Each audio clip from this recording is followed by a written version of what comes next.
In nearly all cases with modern health systems, you're waiting months for appointments only to spend a mere 10 minutes with a doctor who quickly hands out a generic diagnosis that is likely rooted in a total misunderstanding of health and causes, and then you're offered a one-size-fits-all medication or invasive treatments with unpleasant side effects.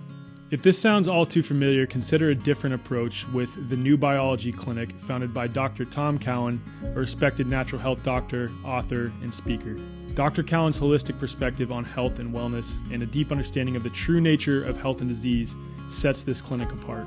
With the New Biology Clinic, it's not about quick fixes and suppressing symptoms. The practitioners take time to understand your unique story, recognizing that health is unique to the individual and that illnesses have a variety of causes, physically and metaphysically. Members of the New Biology Clinic enjoy a flat monthly fee that includes a range of valuable services like health consults as needed, practitioner-led live streams on diverse health topics, access to a members-only resource library, and multiple live group sessions every month. These sessions cover fitness, breathing integration, biofield tuning, guided meditation, EFT tapping, and much more. Unlike traditional healthcare systems that thrive on frequent visits, prescriptions, treatments, and suppressing symptoms, the New Biology Clinic's motivation is to make you healthy and keep you that way. Visit newbiologyclinic.com to learn more and use code THEWAYFORWARD for $50 off your account activation. If you're a member of The Way Forward, email hello@thewayforward.com to receive $150 off your account activation. Your journey to genuine healing begins here.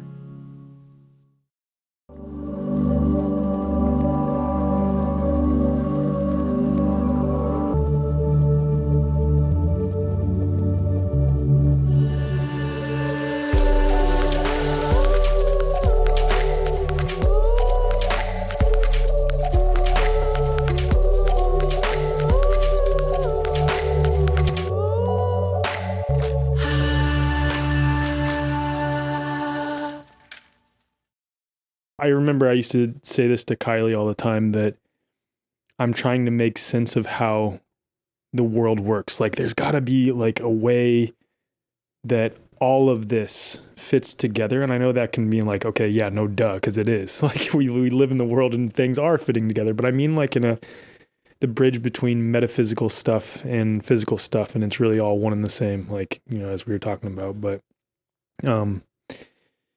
yeah, it's cool because I take, like in this realm, when we talk about the biofield, I contextualize that with health and the way our bodies communicate with other bodies and water and emotions and just all of it, trying to paint this canvas for how the body works. But you know, that's something that just popped into mind about how resonance theory triangulates germ theory and terrain theory. Yeah. Yeah. It does though. It does. It does. It recontextualizes it because so many people can't get over their you know, individual experience of having two or more people getting sick in the same space. And I've said that before, that you can't always chalk it up to exact same environment, same nutrition, et cetera, et cetera. There's got to be something more to it, like some communication mechanism happening between us. And it's same with the way women's periods link up. Right. Right. And if you throw up, I might throw up, but that doesn't mean you got any barf on me. Right. You know, exactly. It's just an energetic reflex that you had that energy moving in you. And now that energy is moving in me. Mm-hmm. Exactly. Okay. So I'm not going to introduce you like I do typical guests because I've had you on before. So for this, we're not going to go too deep into the biofield anatomy because we've already covered it before in episode 5, and I've already given an introduction on who you are there. So if you want more of that, you can go in the show notes or just go check out episode 5, which will also be in the show notes. But I want to start with this, especially because you got, I don't want to say fiery when we started talking about this, but very passionate when we went into the subject, the belief in the biofield, or the lack of belief in the biofield, let's say, and people who are skeptical that we have a biofield. And you started giving this example of you're talking to, I think, a friend of yours or someone's husband. So can you share what you said? Mm-hmm. So I think there's a lot of couples like this out in the world where the woman is into more spiritual things, maybe Reiki, energy healing, and the husband, male partner, thinks it's all nonsense. It's all just silly, made up nonsense. And I was staying with some friends, and she's a massage therapist and into energy healing and that sort of thing. And he's a carpenter, and he's a really nuts and bolts kind of guy. And so I said to him, do you agree that there is electricity in the body that beats your heart, your brain waves are electric? And he said, well, yeah, but it's really weak. And I was like, okay, but you agree that there is electricity in the body, right? He said, yes. And I said, and you remember learning in school that anything that has an electric current around it has a magnetic, electric current through it has a magnetic field around it. And he said, well, yeah. And I said, well, your body's no different. You have electric current running through it and you have a magnetic field around you. And he said, well, yeah, but it's really weak. And I said, well, that's why they call it subtle energy. Mm-hmm. And in that moment, like, he realized that he couldn't really argue. It was sort of like the lights came on and he was like, you're right. I do have electric current. I do have a magnetic field. And when we talk about what is the energy in energy medicine, it's electricity. Mm. And it's really the same thing that we call chi or prana. It's the understanding of chi encompasses the more subtle aspects. Whereas in our Western reductionist way, it doesn't. We only want to go with what's measurable. Mm. Do you think that, like, okay, for this guy as an example, right? So he was able to get to a point where he's like, yeah, you're right. The body does have this subtle energy coming off of it. But do you think it's sort of a stretch for people who are very skeptical to go, okay, yes, it has this energy coming off of it, but that this idea that this energy or this field stores information about us? Do you think that's where it's like too much of a stretch for some people? Well, because we've been really taught that our memories are in our brain. Right. So, and that we end at our skin. So that's a little bit of a hump to get over. But if you think about it, everything that we see, that we smell, that we touch, that we taste, that we feel, that we experience is all recorded as an electrical impulse in the body and in the brain. So it would make sense that our memories are stored in our electrical system. Mm-hmm. Yeah. I was talking to you before this. It's like you're giving me a tune-up.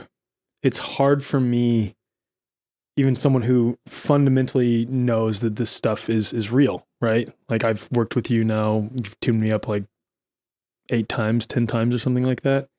And it's still even hard for me to not want to separate, oh, I'm the body, and then there's this biofield element of me, when really it's like one and the same, right? And you brought up this example last night of, I don't know if it was a study or just information coming out from some health body talking about the nervous system and there being like some acoustic aspect to the nervous system. And you started talking about how, well, really acoustics and electricity, they're really one and the same. Can you rehash what you were saying then? Yeah, there's a common belief that sound doesn't have electromagnetic properties. And that's simply not true. In fact, you can dig and you can find studies that say that sound does have electromagnetic properties. Even when we speak, we are producing infrared light. So a sound current has additional dimensions other than the longitudinal waves of my voice moving through the air. Because our atmosphere is electric, right? This is all a plasma. So any kind of moving charge through a plasma environment is going to create charge. And that piece that we live in an electric environment is missing from most people's cosmological story. Yeah. Like, there's charge in the air between us. And when my voice travels through it, it is making electric current. With that in mind, giving like the idea that there is no separation between these seemingly separate parts. And I think from more of a meta perspective, that applies to reality itself. Like there's these seemingly separate pieces, and really they're all one thing modulating in an infinite number of unique ways, right? But so when it comes to, and this is something I've been trying to like piece together in my mind, this canvas of how the biofield relates to the water in our bodies, especially with the understanding that the water in our bodies, in our, our cells, if they're largely comprised of fourth phase water, which is able to store information and transmit and receive information. How does the biofield relate to that? Like, how does it all work? And I know that's a big question. Mm-hmm. Well, water is life. Uh-huh. So without water, we wouldn't be. And water, because we're mostly salt water, we carry charge. I remember when I started exploring in the biofield, hitting areas that felt like clouds. And when we talk about feeling blue, for example, or being under the weather, it means that we're holding a lot of charge in our field that is then accumulating and attracting water. So those metaphors are literal in our experience of the more charge that is in different parts of your field, the more water molecules are going to get trapped there because we're continually evaporating. And so if somebody is sunny and bright, then they don't have a lot of water hanging out in their field or stagnation. But the water is absolutely part of the information in your field. Like, right. The water in your body, the water in your field, and it's all holding information. Do you think it's like people, in Germany medicine, and I don't know if this is actually a facet of Germany medicine or if this is just my friend who I just interviewed, Brandon Bozarth, on Germany medicine, his explanation of it, but there's like an element of weight gain related to like retaining too much water because you're not allowing yourself to fully express. So do you think that kind of relates to what you're saying with being sunny, that you're like holding water, and then maybe that's when, someone's letting out emotions, that's why they cry a shit ton, because they're letting out all that held water inside of them, not allowing the water to flow more consistently. Absolutely. I think I just answered my own question. Yeah, no, absolutely. It's absolutely true. We retain water, we retain feelings, we retain emotions, we hold things in. There's certain personality types. It's a slightly different subject, but, we're all exposed to heavy metals. I've got a lot of amalgam fillings in my mouth, and they don't bother me at all. But what I've observed is that there's a certain personality type that sequesters heavy metals. And that is the sort of person that holds back anger. And so if you think about the feeling involved in holding back anger and how it creates all this tension across membranes in your body. So if you have all this rigidity and tension in the membranes, then your body can't process heavy metals through. And so they accumulate. And so sometimes when I've done tunings with people and we've relaxed that pattern in all the membranes of the anger, then they can have a pretty big detox response because all of a sudden their body's like, now we can move this stuff out. So it's tension that holds in the water, that holds in the weight, that holds in the emotions. And when that tension releases, then whatever is excess in the body will equalize. And is that pretty uniform across the board with like tuning on anyone, where it's for the most part just related to some sort of just tension that they need to release? Yeah. I mean, I've really come to the conclusion that most ailments that people suffer from, I mean, really anything you can think of as an ailment or discomfort or a disease is tension based.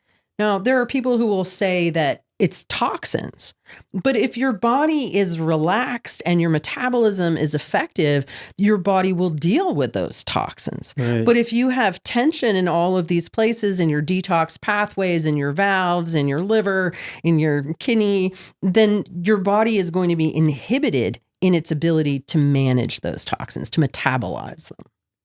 Yeah, is that why, I think back to that video of a lady, she's like 104 and she's being interviewed, and it's clear she's super happy and joyful, and they're asking her secret, and it's like, I forget, it was like, I smoke cigarettes and drink a lot of Dr. Pepper and go on walks or something like that, right? Yeah, she's managing her stress. Like all those little old ladies that live to be 100, that smoke butts, that drink booze, that laugh, they're managing their stress. They're relaxed. Yeah. They have a kind of easy approach to life. They let things roll off and they don't hold on to grudges or bitterness or, they just know how to manage their stress. Yeah. And that's really what it comes down to is, can you relax? Like life is always going to be throwing things at us that make us tense up, that make us contract.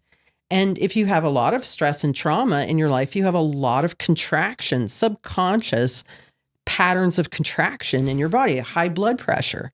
Well, that's from a lot of childhood cringing. And then that tension is in all of the systems of the body and creates pressure. I think this is a perfect time. I was going to have you give a brief overview of the biofield, but again, for the biofield anatomy, I think it makes more sense for people to go back and reference episode 5.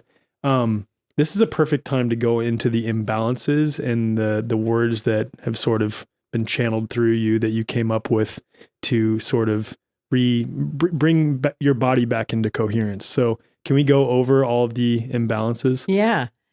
So I came up with these, what I call stabilizing statements, because my work of exploring the biofield and creating the biofield anatomy map was really based on observation. When people come in, like everybody who came in who had right hip issues had a really busy mind and a busy body, and they were just always going. And there was a lot of energy like off the right hip, not in the right hip.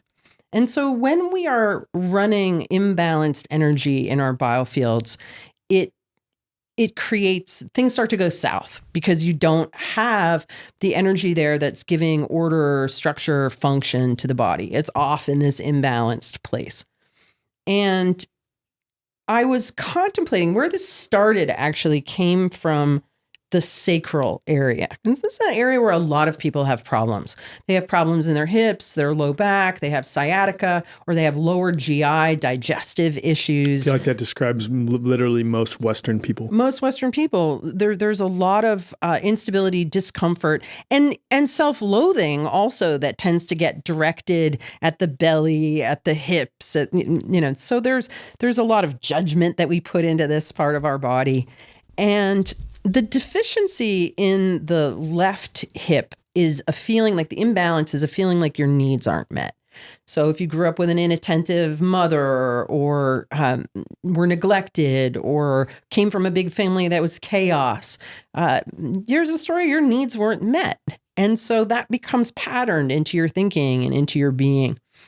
And so I was playing around with this idea that, we talk about the imbalances on either side, but I had never come up with something that was like, what is the balanced expression of the sides, right? So there's a balanced expression in the middle. There's so many memes about like what your balanced chakras speak to, but this idea of like guardrails down the side that are stabilizing, I'd never come across.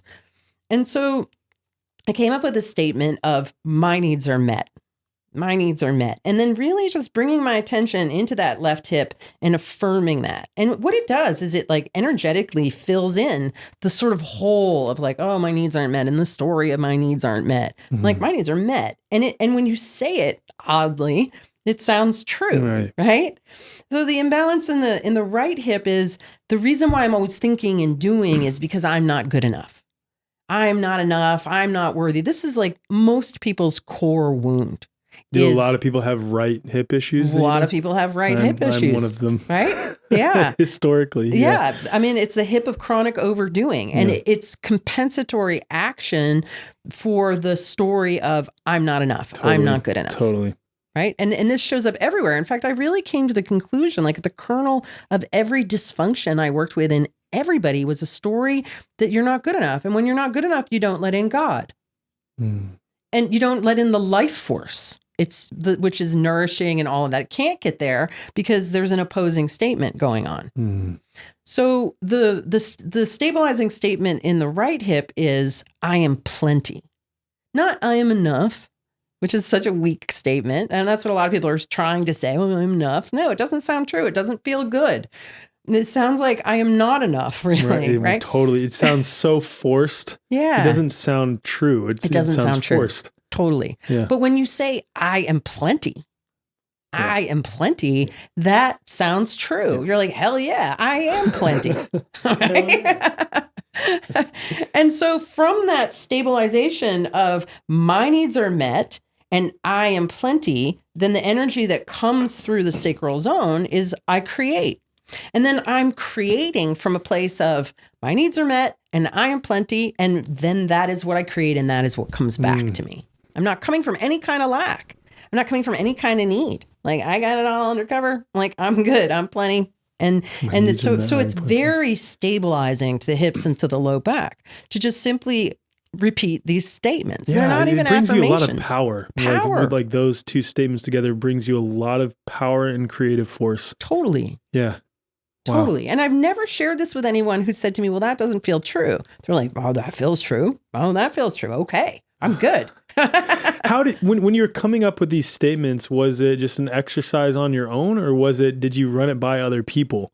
No, it was totally an exercise of my own. They just kind of dropped in. Yeah. So the first one that dropped in was the hips. And I was like, wow, this is super useful, right? Because I'm always looking for what's useful, what's practical, what's the shortest way to get from point A to point B, the most efficient way. And what really gets to the heart of what the issue is. And so understanding the biofield anatomy and understanding the imbalances of the biofield anatomy, and this is really decades of research that allowed me to distill into these statements of like, what is the essential support or sentiment that is required really to keep us on axis? Because this was sort of coming in, and when I was studying the eclipse and what was the message of the April 8th eclipse, and this idea of repentance and coming back to God and being with God, and how being with God is kind of like this straight and narrow path where you have to be upright and you have to be on axis.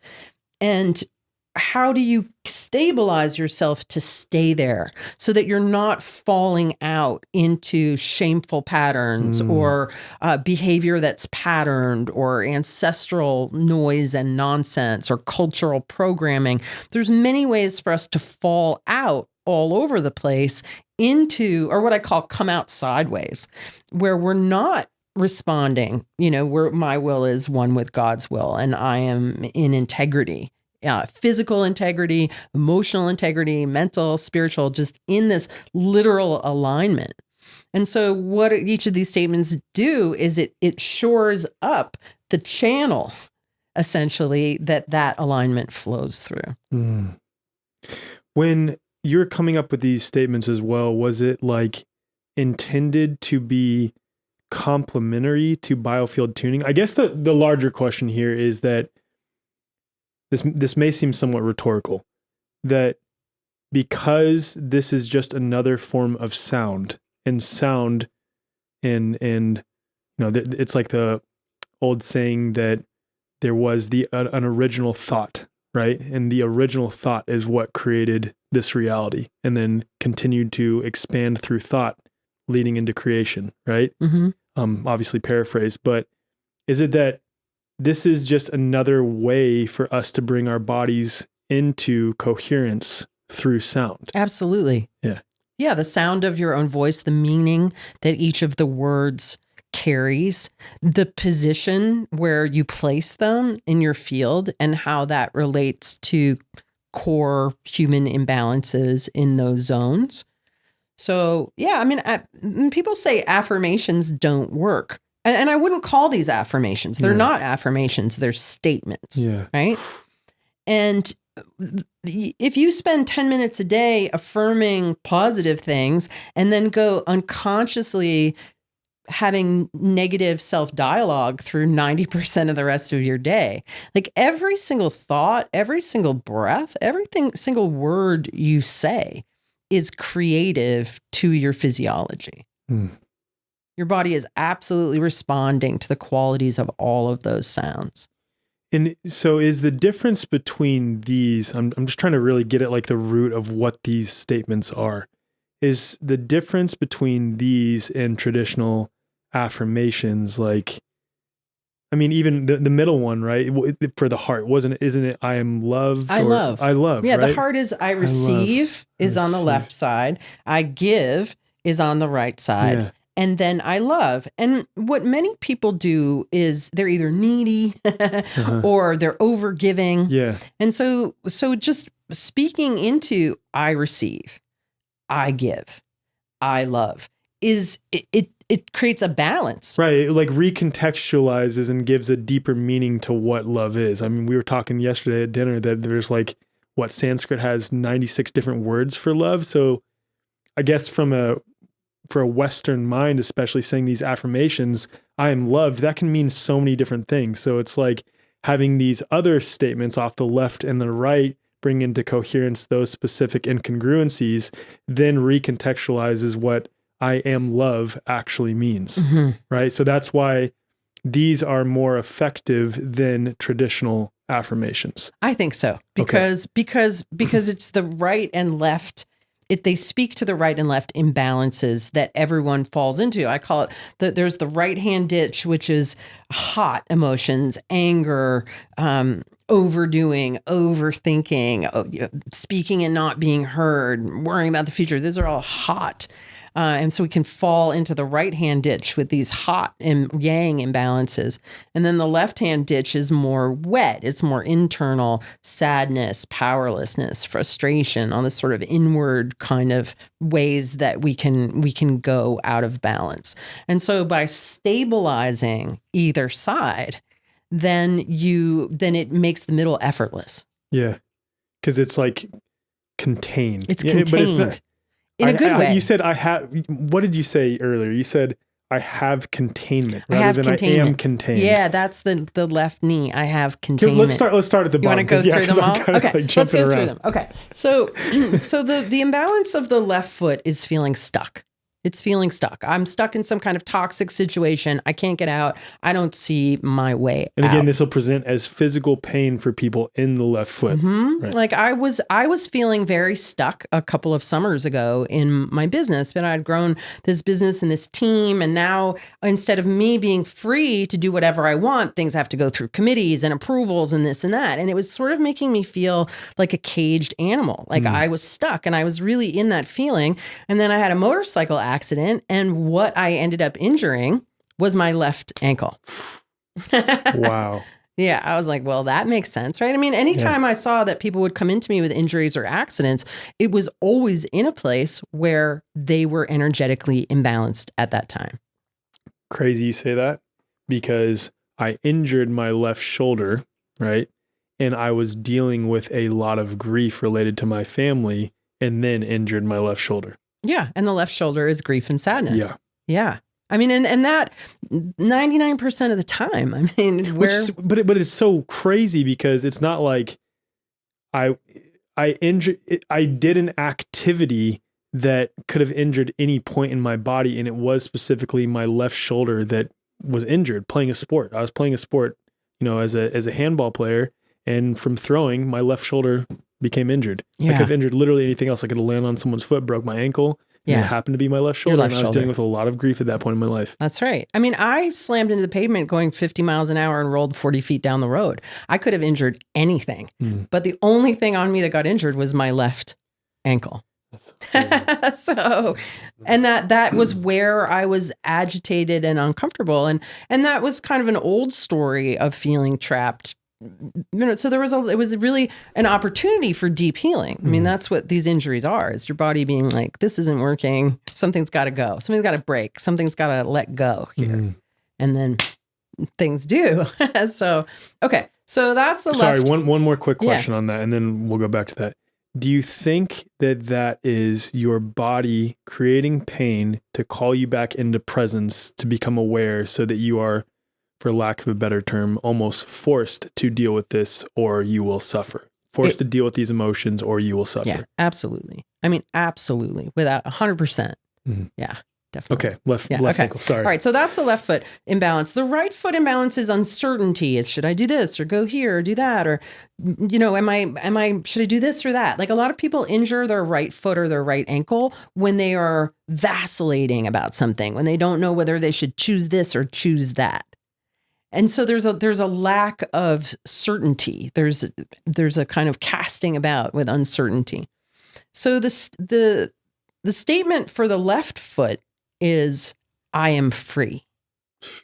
I am free to move away from this toxic situation. I am free to go where I need to take care of myself, right? I'm free. I'm not stuck. I'm free.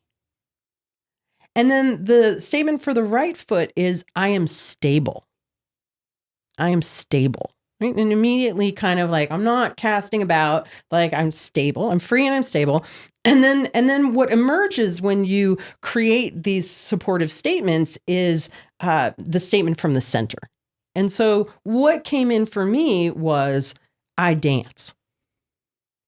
And when you think about what it means to be human and how humans in every culture, right? When you are free and you're stable, you dance. Mm-hmm. You dance. It's such a human thing for your feet to do. Yeah. I dance through life. It's not an uphill battle or a slog or a swamp or a storm. I'm dancing through my life because I'm free and I'm stable. I love that. Yeah. Yeah. And then so coming up to the knees, the imbalance in the left knee is what I call the devil you know.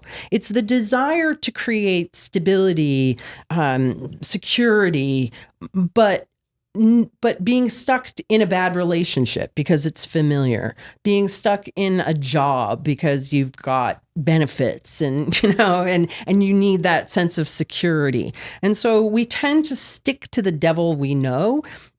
And that relates to the stuckness in the feet, because we're afraid to let go of that, right? We need that sense of security. The imbalance in the right knee is a sense of being blocked moving forward. Like, I want to move in this direction, but there's somebody or something or poverty or my own self-sabotage that is stopping me from moving.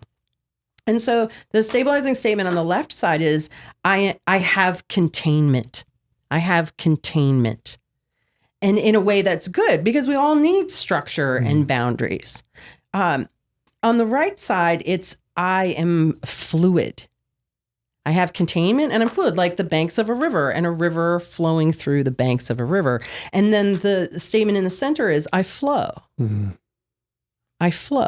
I love that. Right? Yeah, because I think in my life, right, the more I'm disciplined with something, the more that I'm consistent, the more free I feel in my body, the more that I do flow, which is like such a paradox almost. It is a bit of a paradox. Like, I don't want to have to do this at this time every day, but it's like, no, for me, like I was sharing, I am pretty consistent now with getting up every morning at 5:30. And when I do that, even when I don't feel like doing it, I feel more free in my body throughout the day. Yeah. I feel like I can flow better throughout the day. That's right. You've created a container. Same with me. Like, I wake up, I go to the gym. Yeah. It's sort of an automatic thing. I have that container that I go flow freely through. Yeah. And it's not, I am contained, because that's where it feels forced. Like it's being imposed upon you. It's like, no. I am choosing this discipline. I am choosing this containment. I have containment, right? Yeah. That's what it is. is. Have versus containment. I am contained. Right. Because I am contained, it's sort of like I'm contained in a bad job. Right, I'm contained in a right. bad relationship. I'm contained, but it's like I am contained. Whereas I have containment just feels more sovereign. Right? Yeah, it does. It makes you feel more free. Yeah. Yeah. Wow. Yeah. Okay. So then coming up to the root center, the imbalance on the left side is this feeling of the things you want to be doing or being or having, but you're not, kind of unmet needs. And so that kind of plays into the whole hip area as well. But we're talking about the root center. And then the right side is this just busyness. I'm busy. I'm busy, busy mind, busy body, go, do. And so the statement on the left is, I work. Because as humans, there are things we need to do. We need to prepare food. We need to clean things, right? All of the basic work involved in being human.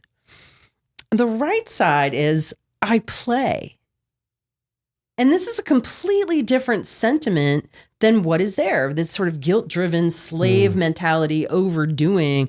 Like, how many people actually feel comfortable playing? Right? Very few. Very few people, because we all have this Puritan work ethic hammered into us, and this whole idea that our self-worth is related to our productivity. And a lot of times our version of quote play is some sabotaging behavior that's actually not good for us. Yes, exactly. Yeah. I'm going to get hammered. Right. It's not play. It's coming it's out coping. sideways. It's coping with all the stress that you have. Yeah, rather exactly. Than playing. Yeah. Yeah. So I work. Yeah, we got to work. There's always work to do as a human. I work and I don't mind working, right? Handiwork or whatever that is. And it's doing work that you want and need to do. I work. I play.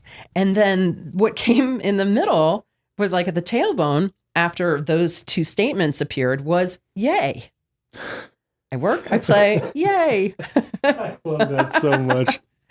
And it creates this sort of lift that comes out of the tailbone of like, wow, isn't it cool to be alive? You know, isn't it like, yay? Yeah.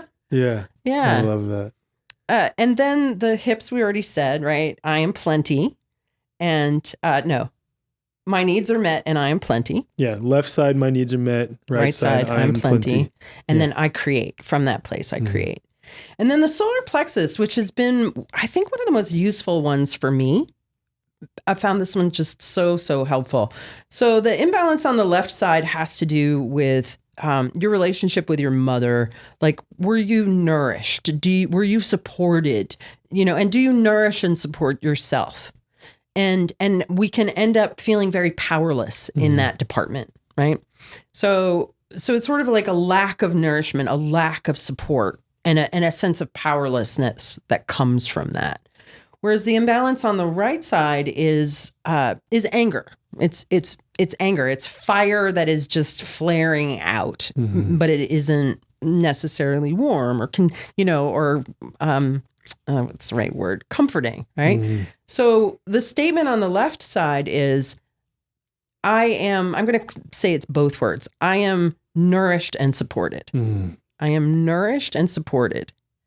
Or it could be either one, depending on how that resonates for you. And then the right side is, I am protected. And so when we're supported and nourished and we're protected, right? The divine feminine, the divine masculine, then our own inner sun can radiate.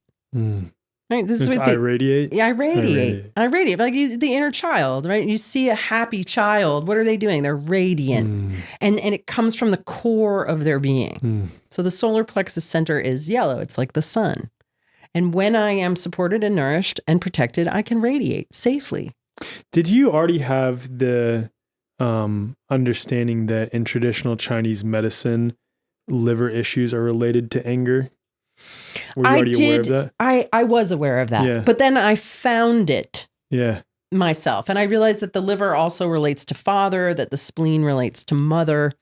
So there are correlations in my work to German New Medicine, certainly, to Chinese medicine, to the work of Carolyn Meese, the book Anatomy of the Spirit. Like what she found in each energy center is what I found. I just went a step further and went, well, this is on the left and this is on the right. What's interesting, though, especially going back to what you said earlier about the type of people who struggle to detoxify heavy metals are the ones who are typically very angry and rigid. And it's like, it makes so much sense that you're picking up anger off of the liver because that is one of our body's primary, pieces or tools, if you will, to aid itself in detoxification. So it's like all sort of tying in this framework. Yeah. And when you hold in anger, you create a kind of stiffness and rigidity in the liver. In order for the liver to do its job, it's got to be squishy, and when it's all rigid, then it's not doing the job that it's supposed to do. Yeah. Okay. So let's see. We did the heart already, right? Yeah. I receive, I give, I love.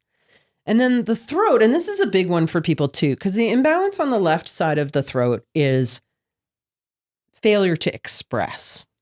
And that can be express your emotions, express your needs and desires, express your truth.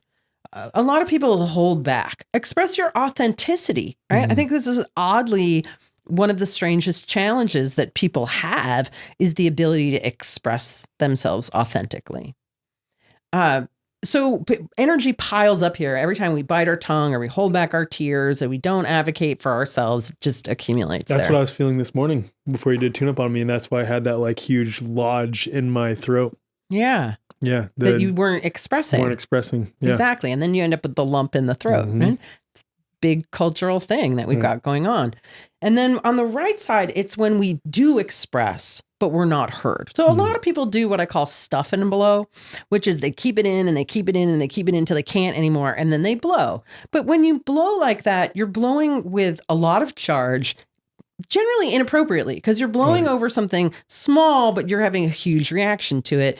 Nobody likes to have somebody blow on them. So they're going to try to shut you down. Right? So there you go. You're trying to express, but now you're not being heard and you're being shut down.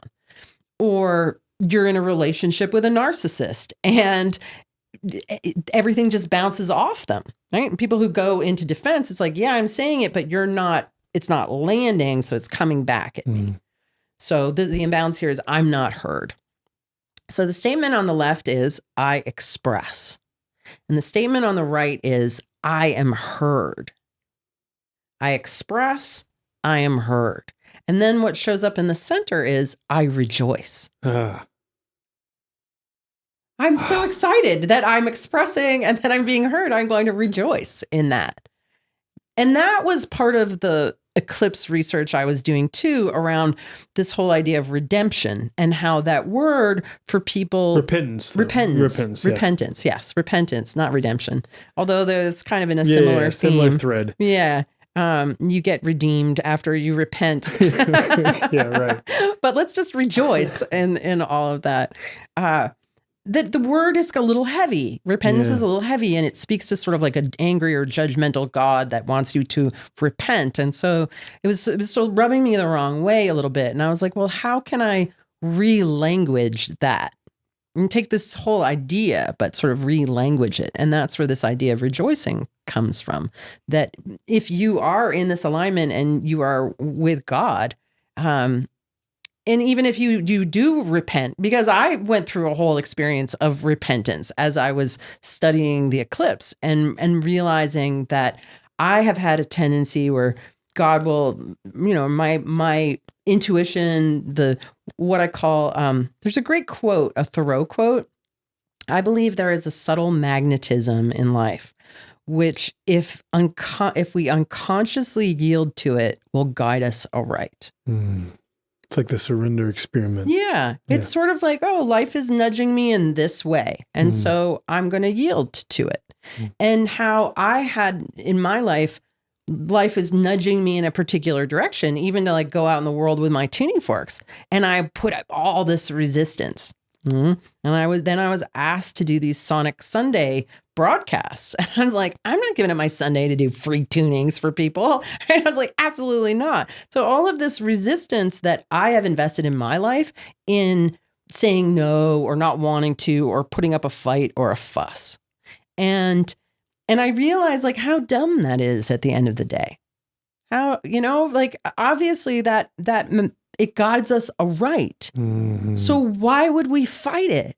Like, is that ego, right? What is this part of you that resists what you know is for your highest good and for the highest good of the people in your community? Yeah. Like, why would you resist that? And that becomes an interesting discussion on free will because, of course, I do think that we have it, but the best use of our free will is to align our choices that are our choices with that of the divine, of God. Yeah. Like align our choices with God. Absolutely. Yeah. So I find the concept of free won't more useful than the concept of free will. It's like, okay, God's asking me to do this. Well, I'm not gonna. I won't. I have free won't. I can say no. Right? I think that's a much more useful way of looking at it. Yeah. Because God's like, okay, that's how you feel. That's fine. Yeah. You don't have He'll still love you the same, but your choices same. may lead you to some pretty shitty stuff and you're going to have to come back around. Yeah, because very often when our conscience is guiding us to do something and we won't do it for whatever reason, it has bad consequences. Right. And that's where you're like, oh, note to self, follow your conscience. Right. Right. But there are all these different reasons why we engage our free won't. And so that was part of these statements, is to just get you out of that and into like, okay, I will yield to this. I will say yes. I will stay on axis. Right. All right. So let's keep going. So the third eye, this side is a tendency to worry about the future.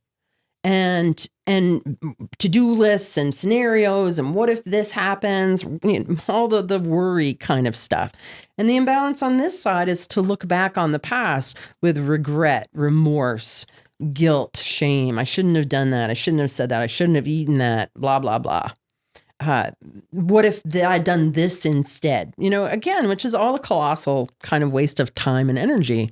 So the statement on this side is, I trust my future self. Like, I don't need to worry about tomorrow because my future self is on it. Like, I get to be in my today self and enjoy my today self. And my future self will take care of tomorrow. And then on this side, it's all is well. Like, everything happened the way that it needed to happen. It's okay. Like, maybe I didn't show up at the best version of myself, but I learned from it and I'll be better next time. And I don't need to beat myself up about it. Note to self, next time that happens, do it this way instead. Okay, all is well, right? Do these ones present as eye issues? Probably could. I think, there's definitely... headaches. Yeah, headaches, any kind of tension up in here. Tension. And what it is they're both processes of taking you out of this moment, out of the now. If you're busy worrying about the future or regretting the past, you're not showing up fully in this present moment. You know what's so interesting about that too? I'm just like tying this into expressions in real life, is oftentimes when someone's like disassociating, of course, they're either like thinking about the past, worrying about the future, and they're looking, but they're not. Like, that's where like someone there's completely zoned out and they're looking in your direction and they're like, are they looking at me? And it's like, no, they're not actually looking at me because they're not actually using their eyes to focus. They're somewhere else and their eyes are just pointing blankly without actually having awareness with their pointing of their eyes. Which is really interesting. Right. Yeah. So it's interesting that it's off of this. Yeah, off the eyes. Yeah. And so the statement is actually, I see and envision. I see. Vision. Because when you're in the present moment, you do see. I'm looking through my eyes. I'm seeing. I'm not somewhere else. Yeah. So not only am I seeing what's there, but I'm envisioning what could be. Receiving that inspiration. Beautiful. Yeah. And then in the crown, there is no duality. There is no right and left imbalances in the crown. So the crown, it just has one statement, and that is, my will is one with God's will. So now my will is one with God's will, and I've created this stable container for that energy to flow through and keep me on axis so that I can stay in alignment, that I'm not going to go off exercising my free won't, but I'm going to stay on point. How do you determine which approach to use? Because you also have the Sing the Body Electric approach, which is all about making these like tonal sounds. And then you have this. What do you call this, by the way? What? Stabilizing statements. Stabilizing statements. So you have stabilizing statements. You have sort of tuning with tuning forks. You have Sing the Body Electric. Like, how do you know in the moment for you, because you have all these at your disposal, which one is most appropriate to use to bring your body back into coherence? It's all very feeling oriented. Like yesterday, I was getting ready to leave on a month-long trip, and a lot of packing, a lot of logistics. I'm going to a bunch of different places, and very often when I am doing that, I'm kind of all over the place energetically, right? You can probably relate. Like, you're kind of sparking, you're sort of half where you are, half of you's already on the trip. A lot of the times my eyes are not here. Like, I'm like, shit, I gotta pack this. Like, all absolutely. The things that have to happen. Yeah. And I just kept using those statements. I just kept using them. Even when I was walking through the airport, I was like, I am nourished and supported. I am protected. I'm playing. And so it just helped, again, just keep me contained. Like, I really had a sense of that somewhat chaotic energy was contained and it was buffered. So it wasn't taking me over. It was going on a little bit, because how could it not? Right. But it had become much smaller and much more contained with plenty of like buffering around it. And I wonder in that situation if it's just because it's more appropriate to do that, to say I'm contained than say, wow. Exactly. Like you're walking through the airport. Yeah, walking through the airport. Although sometimes I do that in my mind. I will do the different. So for people who aren't familiar with it, it's a system that we call the sonic anatomy. And the discovery of Isaac and Torald Corin and I through play, absolutely through play and exploration, that different primitive sounds, like sounds that babies make naturally, resonate in very specific areas of our body. And that if we direct the sounds to those areas, it can really open up places that are collapsed, where we don't go there, places where we've, had some kind of trauma or other, and we have no resonance and no presence in that part of our body. So the sound of the tailbone is wah, and it really brings you right in there. The sound of the front of the heart is yah. Yeah, and like just kind of flows right out. And really every organ and every body part has a particular resonant sound that you can make. And there's 40 different sounds that we've come up with. And so, not that long ago, I was at home and I decided to lie down and go through some of the tones, and had an incredibly huge release because coming back to the liver, right, and how the liver resonates with father, the sound that resonates in the liver is pa. Wow. And the sound that resonates in the spleen, which relates to mother, is ma. Wow. And then in the biofield anatomy, you have the ancestral rivers and the mother and father zones out on either side of the solar plexus. So just by doing those sounds, you can actually connect with the ancestral lineage of your father's bloodline on the right. And you can go into some pretty like shamanic altered states of just paw over and over again and feeling that resonance. And it's kind of funny. I was in Peru in December and we were staying at this place that had a stone cave that had been constructed underground. So it's perfectly circular space, maybe an 8 or 9 foot roof, and maybe 10 feet in diameter. And we were all sitting in a circle in it. And I was leading people through different tones. And everybody sounded great with all of them. We were toning 4 of them. But when we got to pa, the sound that everyone made sounded terrible. Everyone's pa was crinkled and flat and not resonant. Daddy issues? Daddy issues. Wow. Daddy issues. I'm like, I think we need to do that one again. Wow. Because everybody had daddy issues. And so when you first make the sound and it comes out, you just keep adding air. And after a while, what it does is it clears out the energetics of the space and makes room. That's why I said to you about how I listened to Drake for the first time. And I'm like, I can't listen to him. You didn't know who Drake was. One of your friends was playing a Drake song. Yeah. And what did you say? I said, he's got father wounds. And his father wound is all over his voice. And I can't listen to that. And like, father wound, like, shut it off. And he said, oh, that's really interesting you say that, because he speaks openly about his father wound. I'm like, yeah, I can hear the lack of resonance in his liver, in his voice. I asked you this last night, and I don't think we got to a complete answer on this. So, I've had both father and mother wounds. And of course, I fully admit there are times, especially like this morning, something triggered me deeply this morning that happened related to work stuff. And I was very much inside myself, and thank God I had a tune up with you, and then I'm feeling a lot better.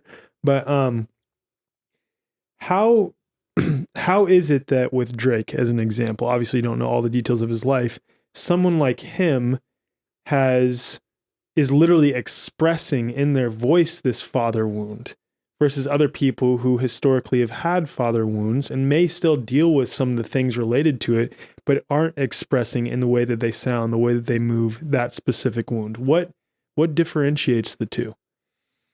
Healing, softening, forgiving, digesting, integrating. I would say doing the work. Awareness, you think, is the first piece?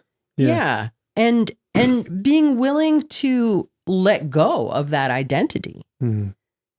Right? If you're like, oh, this is my story, I'm in it, this is my identity, then you're just going to keep resonating with it. Mm-hmm. But I think it's also like being exposed to effective solutions is really part of it too. Because people can go to therapy and talk all day, but that might not necessarily create the spaciousness, the healing, the forgiveness, the opening I mean, it's really a softening, right? Because what I hear in people's voices of mother and father wounds is a rigidity. It's something that hasn't forgiven, that hasn't let go, that hasn't resolved in some way or another. Yeah, and they might be aware that they have father and mother wounds, but they haven't done the work to resolve it. Yeah. Or dissolve it. Yeah. Yeah. And really, ultimately, it's coming around to compassion. That is really ultimately the journey that people go on with their parents, and judgment and anger and victimhood. And then you're like, oh, actually, they did the best job they could. Right. Right. And I have compassion for them because garbage in, garbage out, and who knows what they went through. We were talking earlier, and this relates to what you're talking about here with resolving and dissolving, this need to initiate via some stimuli outside of us, sometimes this sort of alchemical process, maybe a catalyst outside of us to create this alchemical process to actually change and work through something versus immediately skipping to, oh, just meditate. Can you give the example with the study that you guys did on anxiety to sort of contextualize what I'm trying to get at here on like actually feeling emotions and working through them versus just skipping over that and, saying these phrases that we were bringing up earlier or just meditating through something. We did a study, a feasibility study on biofield tuning, treating anxiety over Zoom. And we had 15 volunteers, and each one of them received 3 biofield tuning sessions over Zoom, 1 a week for 3 weeks. And one of the markers that we used to determine the efficacy of the intervention was a software program that does word analysis. And so people would receive a text at some point during their day as they're going through the study. This said, "How's your day going?" And then they would leave a voice note expressing what their experience was of their day, of themselves in that moment. And so all of this data was fed into this analysis that was looking for and counting negative word use. And what we saw when it was all graphed out was a dramatic reduction in negative word use during the 4 weeks that people were queried. And what is negative word use? Well, I would imagine anything that is describing a day as stressful, difficult, right? This sucks, or that was anything that's speaking to difficulty, discomfort, unhappiness, anything like that.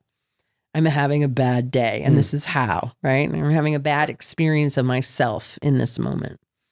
And so what we saw when it was graphed was after the first one, a very dramatic reduction. And then each week it went down. And even in the 4th week, when they didn't have an intervention, it also went down. Wow.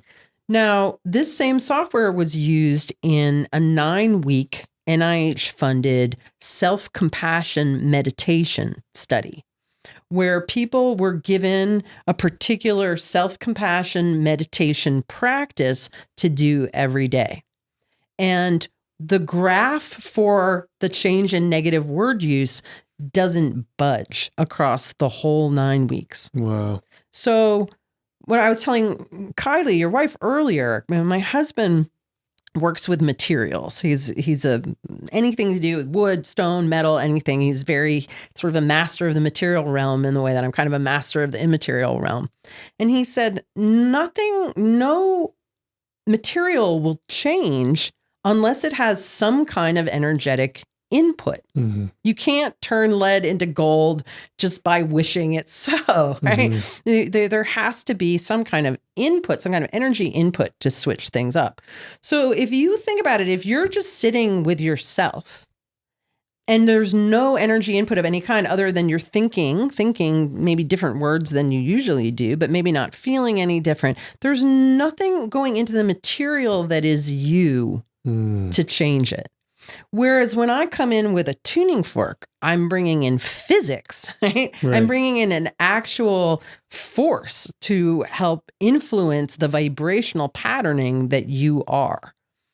And so it's changing it up because we're getting an input. We're getting all of this sound, and not only sound, but the attention and caring of someone else, which is also an input. Right. So when you combine the physics of what the forks do with the triangulation of the witness and the person who cares, that allows the form that the material is in to change. Right.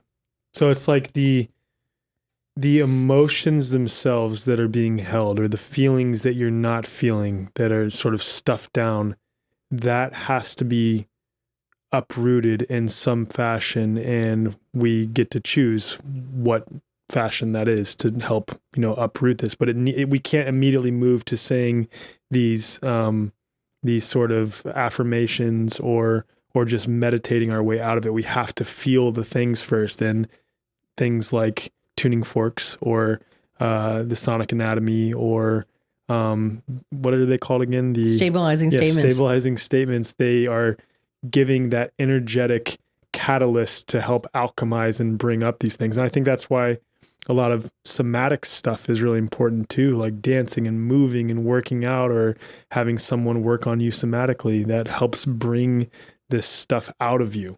Exactly. Yeah, there's a phrase that I came up with that I call purple washing. So greenwashing, you know what greenwashing is, right? British Petroleum creating a green sunflower logo, like greenwashing. The purple is kind of the color of like spiritual people, and purple washing is kind of like the same thing as spiritual bypassing. It's going right to forgiveness without even acknowledging or feeling any anger that might have been generated by a boundary trespass. So it's denial of your emotions in order to be spiritual or to be the bigger person. And it's really a falsehood. It's a false veneer, because those emotions were generated, they were suppressed, and they're in you. And it might come out in a skin issue, or it might come out in a food sensitivity, or some bowel issues. Yeah, exactly. Well, I mean, I don't want to get into too many details, not on the bowel issue thing, but on my own experience. But I've literally experienced that. Like I struggled with some stuff with one of my family members and tried to jump immediately to compassion.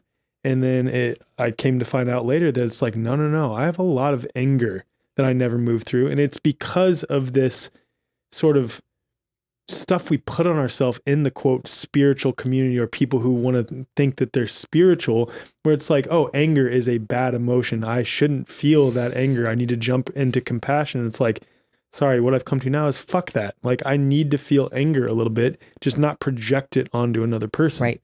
Yeah. I mean, all of our emotions are valid emotions. I remember I was working with a woman, a counselor, a shamanic counselor, and I was talking about some experience where I had that I had actually gotten jealous of somebody.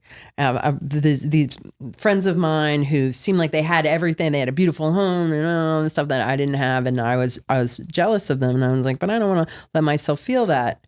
And she said, oh, how interesting. Why would you stop yourself from feeling any of your emotions? And I was like, oh. Because I'm judging that. Like, to me, jealousy is a really base emotion that I don't want to feel. So I'm going to like push it away or deny it. But really, it's just showing me what it is I want. You know what I mean? Like, I can let that pass through me and get the message. It's like, oh yeah, what they have, I'd like to have that. Right. So I'm going to get the message of it. But I was trying to purple wash it. I was trying to like, oh, I'm just happy for them. I'm like, no, I'm jealous of them. Right. And it's okay for me to feel that way. It's okay for me to get that message. It's okay for me to be angry. Like, all of our emotions are messengers that are designed to keep us healthy. And if we judge, label, or suppress any of them, it's going to show up in some kind of unhealthy experience, because we're not heeding the message of that particular emotion. All emotions are valid emotions. All emotions are wanted emotions. All emotions deserve a seat at the table and a voice. I think that the more you just allow yourself to feel, the less those emotions occur and the less they actually have power over you. Absolutely. Because when we have a backlog of emotions, like if you're always suppressing anger, so that was one of my things, is that because I grew up as the youngest of 6, and my anger was impotent. Completely impotent. I get laughed at if I'm like stamping my feet and being angry. They're like, oh, right? So I learned that like what anger did me no good. And I discovered that sugar actually stopped me from feeling those emotions. So there's actually a photograph that I found of me. I'm maybe like 2 years old. I'm lying in the floor of the pantry with an open box of Lucky Charms next to me, and I look like a little stuffed doll. Like I have just like stuffed myself into a carb coma with Lucky Charms, because I'm managing all these emotions that I don't know what to do with. I'm like, well, if I just eat a whole bunch of Lucky Charms, it creates this kind of right? And then I'm not feeling it. It was my coping mechanism. So I ended up with this really serious sugar addiction. But in my early 20s, I was like, well, I'm spiritual and I don't get angry, right? I was bought that hook, line, and sinker. But I was like, okay, I don't get angry, but I need a brownie right now. You know what I mean? 2. And I had gotten to the point where I was so disconnected from my own anger that anytime I was angry, I would interpret it as a sugar craving. Wow. Like I didn't even know I was angry. Wow. Yeah. And so then I ended up with an overgrowth of candida, because when you suppress your anger, your suppressed fire feeds candida and it turns into depression, right? Anger turned inward. And so I was a depressed, candida overrun mess. And I'm like, oh, I need to do something to sort myself out. So I was advised to give up sugar. And as soon as I started not using sugar, all this backlog of anger started coming up. Wow. Yeah. And I had to work through all of the years of a backlog of anger that was in my system. It had been generated. It had never been expressed. It had never been acknowledged, recognized, acted upon. And I had no boundaries, because what anger is something to defend your boundaries. It's like a mama bear thing. It's like a boundary violation. I'm going to get angry. But I never got angry and I didn't have any boundaries and I was being taken advantage of all over the place. And then you worked through the anger and then... And now I'm so not angry, but there were years... Yeah, you don't seem like an angry person at all. No, but I was as I was processing through that backlog. Wow. Yeah. I also had a huge backlog of sadness and sadness, and I would just disassociate. So I've had to, decades really of like, and when we're clever, we squirrel everything away. We put it in our body into all these little hidey holes. It's like this molecule of emotion of sadness just got generated, but I'm suppressing it, or, I'm just going to tuck it in here. And so when I first started doing yoga and then working out at the gym, I mean, even sometimes still at the gym, I will hit a little pocket of sadness that's like buried in here somewhere. And it almost like pops like a bubble. Wow. And like off gases. And I think that's the big reason why a lot of people who think that they want to exercise and get in shape stop. They go and they start. How many people buy gym memberships and go once? Wow. And it's because as soon as you start using your body in that way and sweating and getting into muscles, and those emotions start to go back into circulation. They come up and out. And then you're like, why am I sad or uncomfortable? I don't want to go work out, because it's going to start to release those emotions that you've tucked away. Wow. I have never thought of that with respect to like working out and moving your body. I mean, it makes sense because that's kind of what I felt doing, my water fast. Is a lot of the stuff came up and out of me because I'm turning over the water in my body and it's getting into all those crevices and places, and I don't have any coping mechanisms to turn to. So it has to just come up.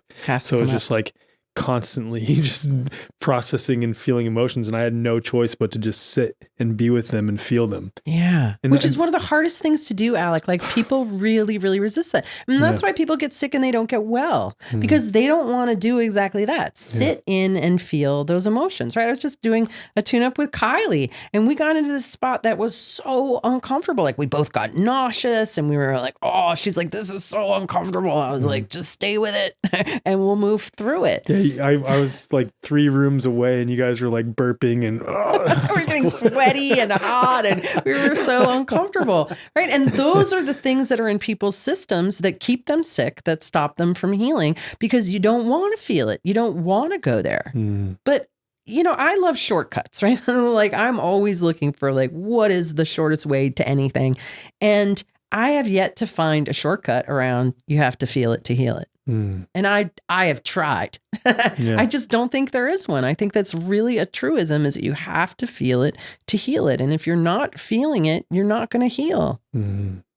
And it is almost a shortcut too, in and of itself, to just feel it, just do it, just feel it, to feel it. Like, especially because we create all these stories and try to find all these coping mechanisms to get around just doing the very, very, very difficult, I totally acknowledge, difficult task, albeit short task, of just feeling it. And then, I mean, I'm sure you've experienced this too. You have direct experience of, wow, like, on the backside of that, that wasn't that bad. I just needed to do it. I just needed to feel those feelings, and then they don't have power over me. That's right. No, and that's always the case. What I've found is like, it's not as big and bad and scary as you think it is. Right. You've already been through it once. You know what I mean? And you were a littler then. I'm like, you can do this. You got this. You're much bigger now. Yeah, and it's a wave, and it just passes through. And yes, it's uncomfortable when you're going through it, but when you come out the other side of it, you feel so much better, and it's absolutely worth the discomfort.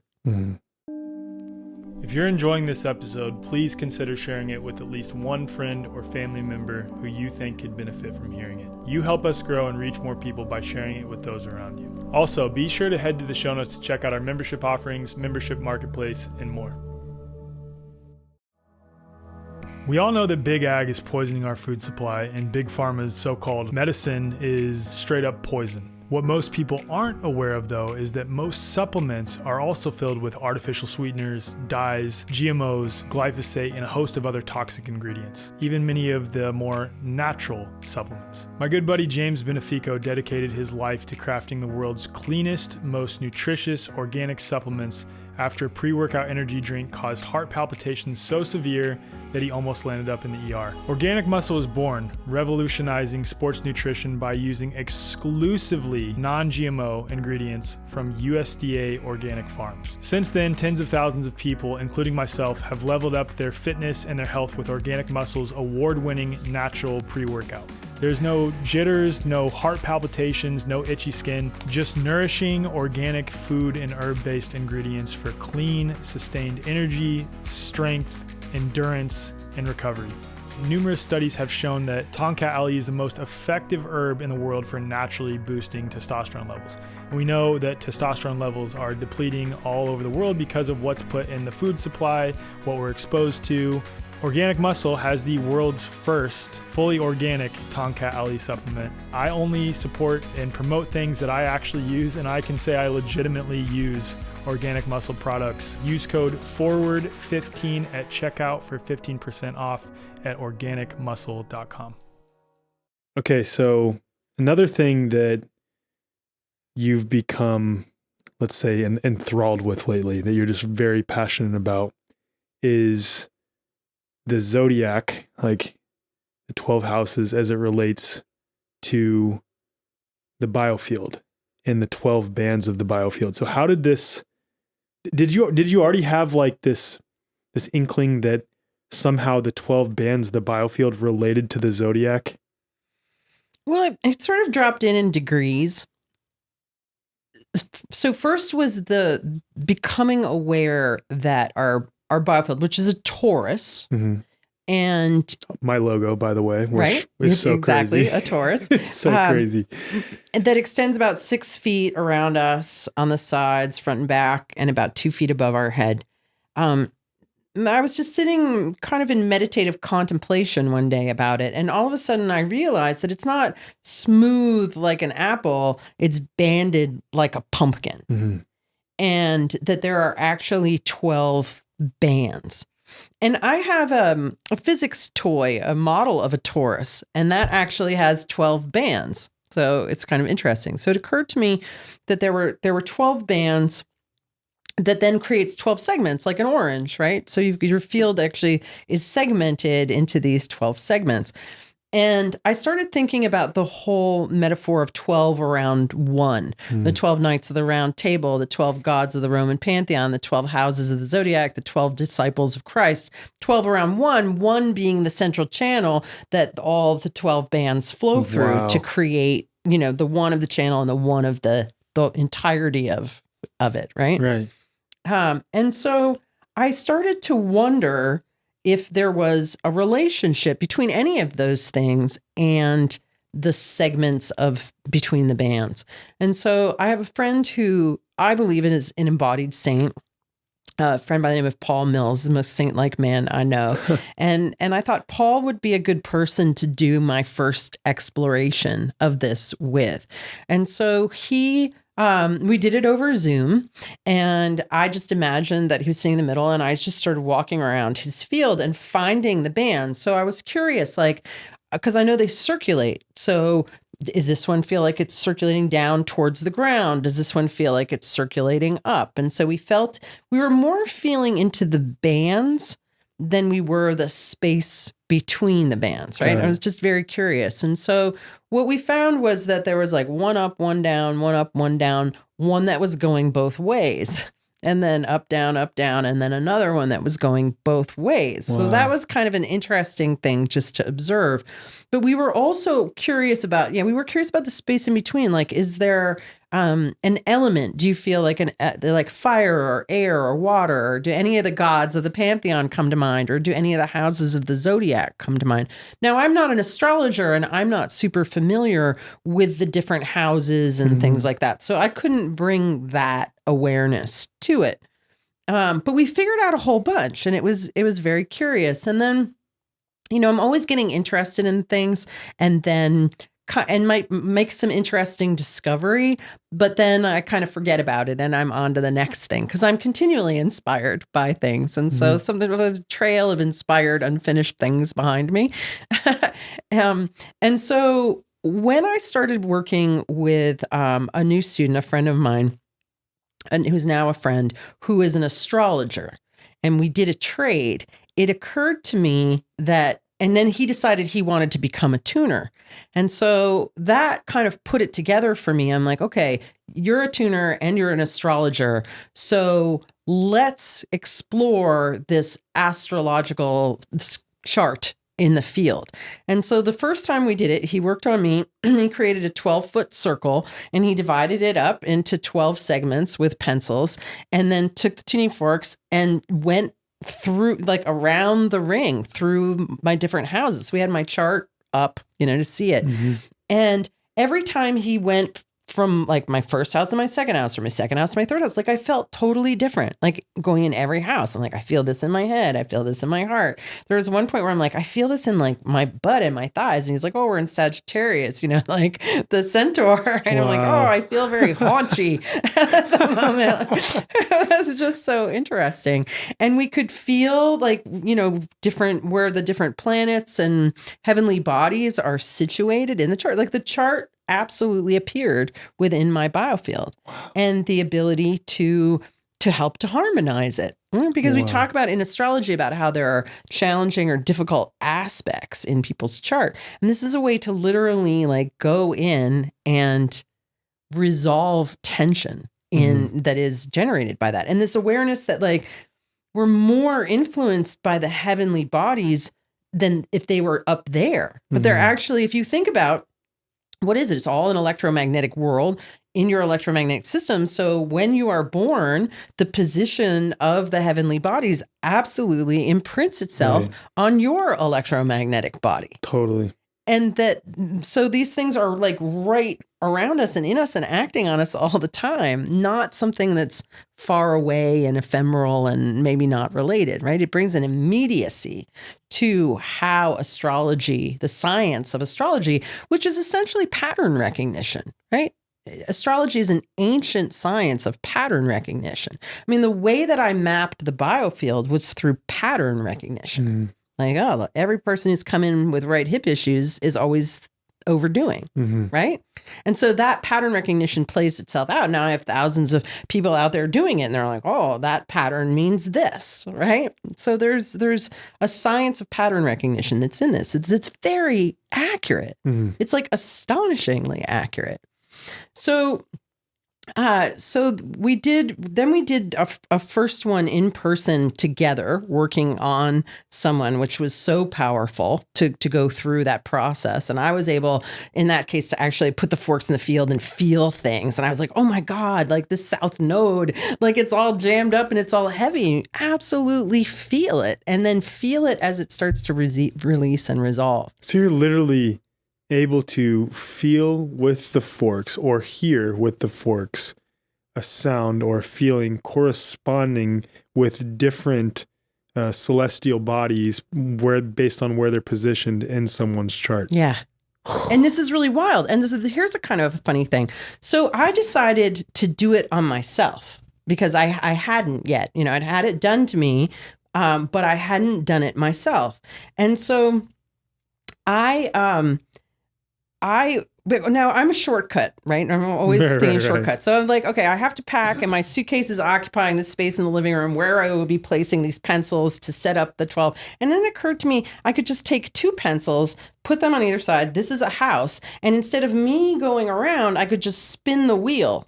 Right. So I get to stay in one place. Through one house. Yep. And then I spin the wheel and make it the second house, and spin the wheel and make it, because that's the way intention works. Right. Well, it makes sense based on, I'm sure this came up in your idea. It's like, oh, well, I can tune someone who's on Zoom 7,000 miles away just based on intending for their body to be in front of me. So I can do the same thing with my chart. Yes, that's exactly it. Yeah. So at one point, I was looking at my chart and working in the thing, and I was like, okay, my moon is in my 7th house.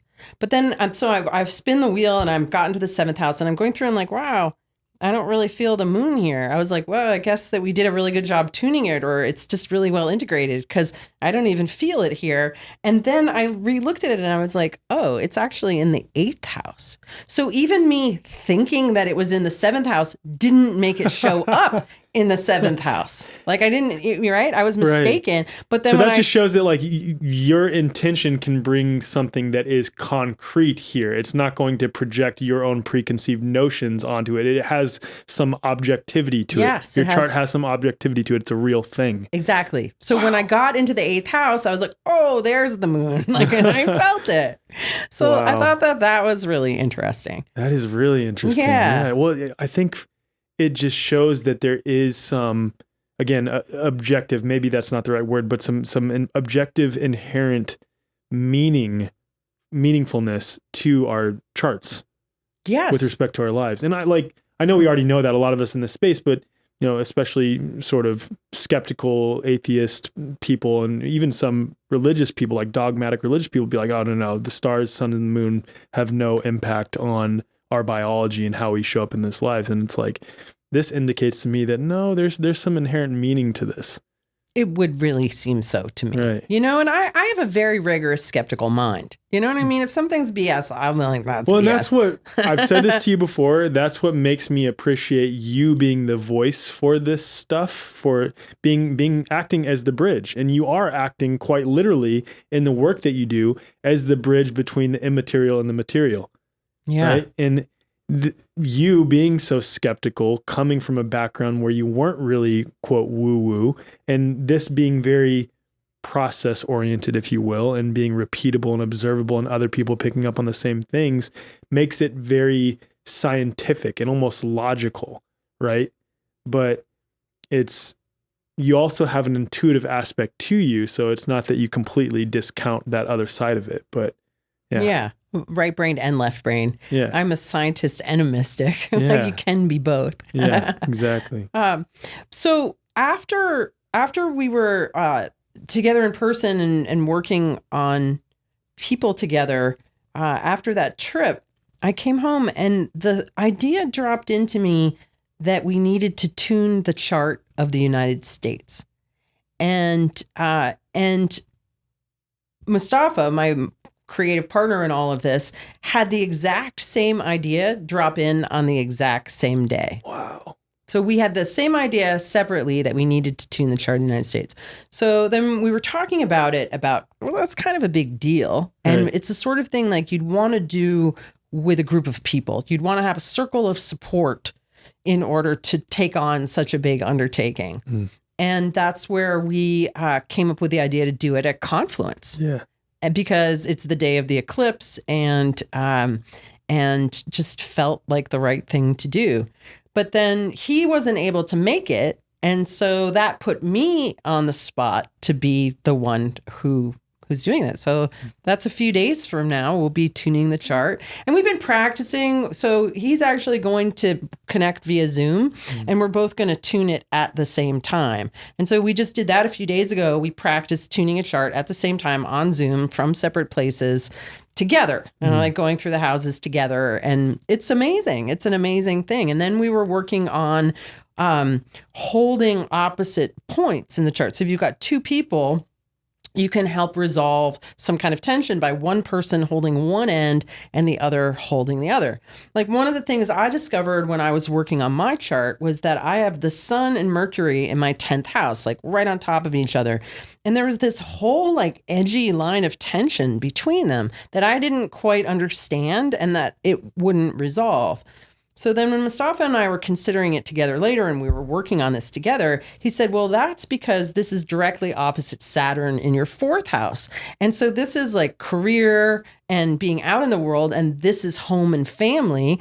And yeah, there's been a huge tension for me between holding down being a full-time student, being a scientist and an explorer, and being a mom and a householder and a wife. And so that tension had nothing to do with Mercury and the Sun and everything to do with Saturn that was in opposition to it. Wow. And so by me being in the 10th house and him being in the 4th house and holding down this whole like lightening and release, and then there's like this lift happens, and there's this whole feeling that happens when this kind of tension in your being lets go. Wow. Yeah. And was it just drawing awareness to it and being like, oh, that's what this is stemming from, that was able to help you relieve the tension? Well, and the physics of the sound, right? It's the whole combination of my awareness and perception and seeing and realizing like how many decades of my life was I in that tension between the two, right? Not so much anymore. My kids are grown and all of that, but there were many years of being a mom where I wasn't able to work the way that I wanted to. I wasn't able to be the scientist explorer that I am because I'm like doing laundry and making dinner, you know? Yeah. And so that set up in me just a whole lot of tension that was present, right? Maybe from inception in the chart, and then played out. And then this was an opportunity to just go and find like a wire that's too tight and just loosen either end of it and relax and open. Because for me, the question that comes up is, so obviously with the biofield anatomy, right? It makes sense from a health utility perspective, like why I would want to do a biofield tuning session to bring my energy centers back into alignment, or like pull the energy that is sort of leaching out back to the midline, right? Through your click, drag, and drop method, which I think is still just like a hilarious way to explain it. But when it comes to the chart, what would be like the utility in doing that? How did you feel afterwards? Or how did this person that you did it with in person, how did she feel after doing it? So I think what it does is it helps us to get back to the essence of our archetypal self. So when I had mine done the first time and kind of popped back out of the 12th house and back into the first house, I felt like I popped out as a ninja. I felt like such a warrior. And the whole week that followed, like I was like a Jedi on a battlefield, just slaying everything effortlessly, like all day, like all these small things that I hadn't been able to get to. I was just like, slay. I just slayed like constantly. And it was such an amazing feeling of being so centered and being so on top of whatever was coming at me, whatever had to be done, whatever I'd been avoiding. I was just like so present and so on top of it in such a warrior kind of way. Like I really felt it, you know, like full on Jedi was like how I felt. Fully embodied, essentially. Fully embodied. Yeah. Fully embodied and expanded into the truth of the essence of my, you know, the being that I am. The person that we worked on in Atlanta is a well-known musical artist, and very much seen as a queen. Like she just has queen energy. But when we finished working on her, she was like such a queen. She was just so embodying queen energy. And her experience was really around her own sovereignty, her own boundaries, like owning the fact that she's a queen and that she doesn't have to do what she doesn't want to do. And, you know, she can, because that's who she is. Yeah. And so she was just so much more solid in her essence, right? And these aren't like necessarily like tarot archetypes, right? They're just like there's some essence that you can feel coming from someone that like you have this characteristic of energy and this is laid out in your chart. I'm going to help you realign with that fundamental characteristic that you are based on your chart by tuning your chart with respect to you. Yeah. Got it. Yeah. And so it just brings you more deeply into your experience of you with less noise in the signal, right? Because I've always kind of felt myself as a warrior, but not always able to slay. Like, you know what I mean? Now you're slaying everything. It's just slaying everything.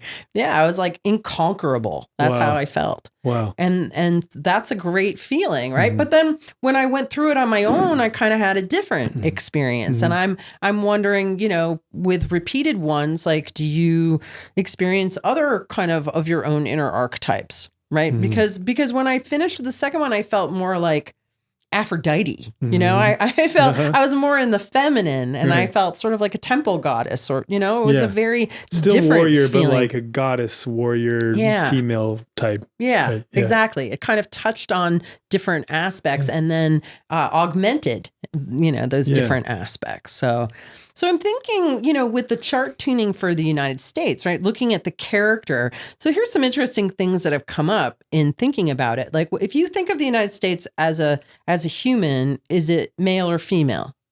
I would say male. Male, right? Yeah, I think that's absolutely. what everybody says. But where is the feminine? And you know, where's the feminine in the chart? And how has the feminine been subjugated? And what would it look like to strengthen the feminine values in the character of the United States? Because based on the little that I understand, and I'll understand more after I do it, like, this character had the best of intentions, but then kind of hung out with the wrong crowd and got manipulated, you know, and kind of like, and so the essence of what is good has been lost. It's been corrupted. There's noise in that signal.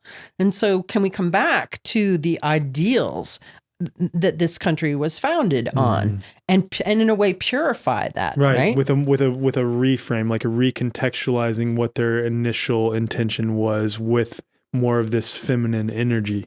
Yes. Right? Yes, exactly. That's what I'm so curious about, right? Yeah. And so I as a woman will be tuning it, and Mustafa as a man, as a black man, will be tuning the United States, right? So I'm like, well, this is clearly looking to balance the masculine and the feminine. That's so symbolic. You as a woman, him as a black man, especially with what this country was founded on with respect to black people. So like, what an amazing reframe, taking their initial sentiments of, again, good intentions likely, and recontextualizing it with you two doing it. Like that is so cool. I know, it's so pretty cool. Wild. Yeah, I know. I'm so curious, like what, but we'll see. We'll see soon. Can you share the part of the chart and? Oh, about my. I didn't know if you wanted to go there if it was too personal, but I can share it since you asked. I mean, it just kind of shows when someone is on their path, right? Like you are. I look at you and you're someone who is very clearly on their path, doing what they're supposed to be doing in this world, aligning not with their free won't, but with the will of God, right? And that's in my chart. Actually, if you look at my chart, I have this, what's called a Kazemi. Kazemi, I don't know.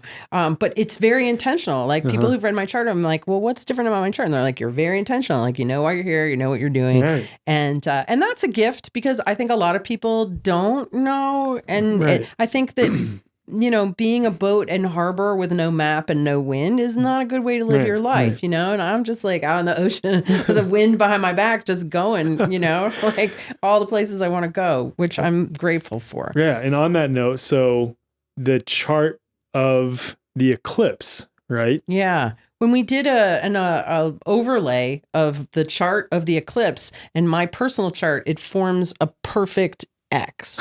And there we are in Texas, right? 33 miles east of that perfect X of the October eclipse where I tuned at Sovereignty Ranch. Yeah. And now I'm coming back to tune at Sovereignty Ranch again on this very significant happening. And my chart is like forms this X at the X where I'm doing this, right? So that's pretty wild. Where you're tuning the chart of the United States. Yeah. Wow, it's so crazy. Kind of crazy. It is just, but it's not. And so when you said this to me, I had a moment of like, whoa. And I'm like, nope, of course, that makes a lot of sense. And again, it's because you're on your path. It's like there are no accidents, especially when you're on your path. There are no coincidences. This is 100% synchronistic. And it's because synchronicities keep popping up just to reaffirm like, yep, you're on your path. This is exactly what you're supposed to be doing. It's God just speaking to you. Yeah. And me being a good soldier, right? And being like, okay. And now I've really let go of the resistance. So because I was on my path with resistance, and now I feel like I'm on my path without resistance. Mm-hmm. And I definitely think the chart tuning and just everything, one thing leads to another in this sort of deepening, widening, brightening kind of experience of self-actualization. Yeah. Because we've all, like you said, kind of grown up in a world where we had all this shit thrown on us, all this ancestral stuff and cultural stuff. And, we're like the golden statue of Buddha that was covered in mud, to hide it from the incoming army. Yeah. And then we forget to take the mud off and forget about that beautiful golden light that's in all of us. Instead of like, no, I can do the work to get all this mud off of me to get back to my golden self. Yeah. And that's what all of this work with sound, it's like sonic cleaning of the mud, and what emerges is this beautiful golden aspect that we all have that like deep inside, everybody's got this beautiful, radiant, innocent child light that's playful and whole and healed and with God. Yeah. Yeah. With, I just have a question, a quick aside, then I want to get on to the 144 and 222 forks. So you have the human biofield anatomy, and it's mostly focused off of your left and your right, correct? Yeah, the imbalances of either side. Right. So with this chart, it's really like focusing all around you with respect to your field because it's going through. Yeah, it's a totally different model within the model. Right. So how, I guess I'm just trying to create a total image in my head of how all of this kind of works with respect to our biofield. So you have clearly your zodiac chart in your biofield, right? Because you have the 12 bands, you have the 12 houses. It perfectly lines up. And then you have off your left and your right, and then the specific imbalances, and that shows up in your field.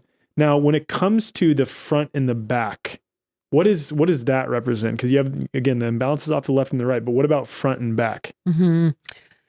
Well, to be honest, like I haven't put a lot of exploration into that because what I found, and this was all born of like people being on a treatment table. Yeah. Right. So as far as just like working my way through their field with ergonomic comfort, having my arm at table level, and I found that I would just kind of access everything that needed to be accessed in the sides. I mean, really, it's kind of like tree rings. So anything I find on the side would probably be in the front or the back. It's just as we generate information, it moves away from us in this 360-degree way.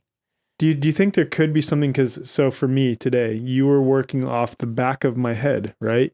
And you picked up, you said, did you have a hard fall injury? And this kind of shows for the listeners and viewers like how accurate this is. It's pretty wild and it doesn't surprise me at this point, but you were off the back of my head and you said, between age 10 to 12, did you have like any pretty hard falls? And I was like, oh my God, yeah. At age 10, I blacked out from a concussion in basketball. And then age 11, the next year, I blacked out from a concussion in football. So I had these hard injuries. So do you think this like sort of linearity of front and back, right? And it has to do with physical injuries, maybe? No, because the physical stuff can show up too. I mean, what I was really doing was I was listening into your physiology. I was listening into the history of the back of the head, the brainstem. Like I was listening to that. And so that was the part of the body that felt like you had like hit like really hard. I did. Right. Yeah. So that's what I was doing. I was listening to your body and I like from a timeline perspective, when I picked that up, I wasn't in the timeline age. If it was 10, it would have been 3 or 4 feet behind you, like 4 feet behind you. But I was only like a foot behind you. And I could hear the story of the back of the head. I could feel it in the way that the signal was being broadcast from the back of your head. And then figuring out the age was more intuitive. It dropped in. Yeah. Right? I was just like, this is what I'm hearing in my head. I'm hearing between 10 and 12. When Kylie brought up a pretty incredible point, it's because you are so attuned to people's fields and you can pick up on subtleties because you've been doing this work for so long and you were literally standing inside of my field. So it's like the information related to that experience that is presenting this distortion quite literally dropped into your awareness because you're standing inside of my field. Yeah, it's there. And like how psychics do any of the thing. It's because the information is there. It's encoded there. And we all subconsciously know how to access it. It's just, and it has to do with being quiet inside because I've received a lot of tuning and given a lot of tuning. I'm very quiet inside. And so that space opens up and then I trust myself. So I'm quiet enough for the information to drop in and trust myself enough to trust the information that drops in. But anybody can learn it. You know, it's definitely, it's not rocket science. You don't have to be psychic. It all makes sense scientifically. And people surprise themselves, quite honestly. They're like, how did I know that? Can't believe I knew that. It's like, incredible. Because it's there. It's incredible. It really is incredible. Okay, I want to talk now about the 144 fork and the 222 fork. Yeah. And where did you come up with the idea for the 222 hertz fork? To be perfectly honest, I don't really remember. You know, Alec, I've created dozens, if not hundreds, of prototypes over the years. Of just a different range. Different range frequencies. I came up with a whole set based in sacred geometry. I've done all the overtones of the Schumann resonance. You know, any kind of thing that, or the Fibonacci sequence. I've made a bunch of works with that. So I'll just get an inspiration out of somewhere and then I'll call up my manufacturer and be like, make me these forks. And so then I get them and I play with them. And then oftentimes I forget about them. So the 222 was a fork that I had created, I mean, maybe even a couple of years ago. And on 8/8 Lionsgate at 8, it was like 7:40 and I was going to go get ice cream down the road. But then I was like, well, it's almost 8 o'clock on 8/8. Like I should do a spontaneous tuning on YouTube. But I had left my set of forks up at my office. So I had to go digging around in my other random forks that were there. And I came across the 222 and I was like, oh, well, let me use this one, right? So I was just in that particular tuning. I was just sort of playing around. And when I combined the 222 with the 144, I was just like, wow, this is an amazing combination. Like, I really like how this sounds and feels. And then I left the 222 out and I kept playing with it and got to know it because every fork has a different character, has a different job, if you will. And there was something about these two together.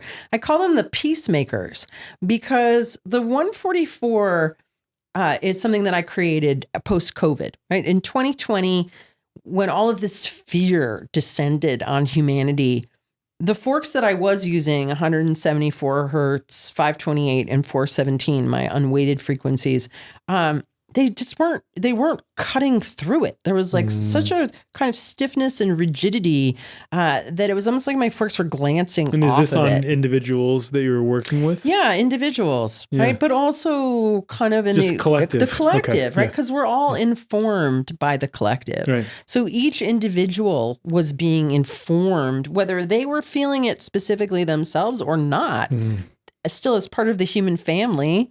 it was in the air, right? It was in the vibe. Yeah. So it was showing up in everyone's fields. And so I realized that I was like, I need a bigger gun. Like I need something with more nut that is going to like really get through this. And I have 144 hertz weighted fork. That's part of my Fibonacci pair. I have the 11th and 12th positions in the Fibonacci sequence, 89 and 144 weighted. And I really love that 144 weighted fork. It's like a little, I call it the yang grandmother. Mm-hmm. And so if you think about the kind of grandmother character that shows up when the baby is born and she does all the laundry and all the food and all the cooking and all the cleaning and everything's very efficient and kind of low key, right? Just very yang grandmother. It's just effective. Right? Efficient. And that's what that 144 is. I'd use it in the field on places that were really stuck and it would just go ying, ying, ying, like right through it, like a little Dremel. So effective. So I was like, well, if it acts like that as a weighted fork, let me see what it acts like as an unweighted fork. And so as an unweighted fork, it absolutely fulfilled what I needed. Wow. Is the ability to like break into and crack through heavy stuck stuff in the field. And why do you think it's necessary to have it in an unweighted form versus a weighted form in this context? Because like for the people who are listening, watching, the weighted ones don't produce a sound typically that is audible. It's a feeling, right? You have to go with feeling. Whereas the unweighted forks are the ones that produce the audible sound that you can hear. Well, you get a lot of information from the vibrational quality of a weighted fork, but you get way more information from the vibrational quality of an unweighted fork. That all the overtones and undertones are interfacing and responding to the vibrations coming off the body, right? The body is producing extremely high frequency, extremely low amplitude waves continuously. And so what those do is those intersect and interact with the very high frequency, very low amplitude overtones of the tuning fork. And then that precipitates down through the octaves into the hearing range. So the tuning fork literally allows you to hear the vibrations coming off of somebody's body.